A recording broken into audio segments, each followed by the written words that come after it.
22 গজের রোমাঞ্চকর রূপকথার গল্পে মাহমুদুল্লাহ রিয়াদ যেন এক সত্যিকারের ফিনিক্স পাখি।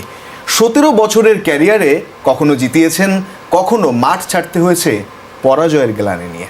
98, 50, 62, 84 মাহমুদুল্লাহ রিয়াদের লাস্ট 4 ওয়ানডে ইনিংস।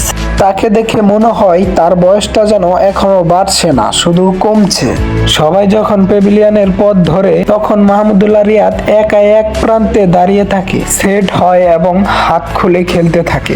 একাই যেন একটা মানসম্মত স্কোর দাঁড় করায় টিমের সামনে। যেভাবে লাস্ট 4 ইনিংস খেলেছে মাহমুদুল্লাহ রিয়াদ, কেরিয়ার জুড়ে ফিনিক্স পাখির মতো 22 গজ মাতিয়েছে মাহমুদুল্লাহ রিয়াদ।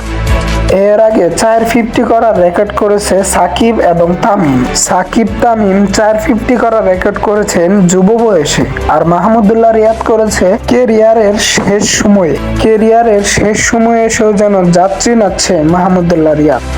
বাংলাদেশ হিসাবে সর্বোচ্চ 6 মারার রেকর্ডে এখন মাহমুদুল্লাহ রিয়াদের। 107টা 6 মেরে 1 নম্বরে এখন মাহমুদুল্লাহ রিয়াদ। এর আগে এই রেকর্ড ছিল তামিম ইকবালের। 103 6 মেরে 1 নম্বর স্থান ধরে রেখেছিল তামিম ইকবাল, কিন্তু 107 6 মেরে এই রেকর্ড ভেঙে দিলেন মাহমুদুল্লাহ রিয়াদ।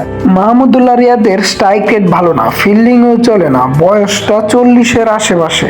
যখনই এইসব সমালোচনা হয় তখনই যেন মাহমুদুল্লাহ রিয়াদের ব্যাটে কথা বলে। মাহমুদুল্লাহ রিয়াদ কখনই এক জায়গায় ব্যাটিং করেনি, কখনো টপ অর্ডার বা কখনো মিডিল অর্ডার বা কখনো ফিনিশার, তারপরও কখনো থিতু হননি। তারপরও নিজের দলের জন্য সর্বোচ্চটা দেওয়ার চেষ্টা করেছেন মাহমুদুল্লাহ রিয়াদ।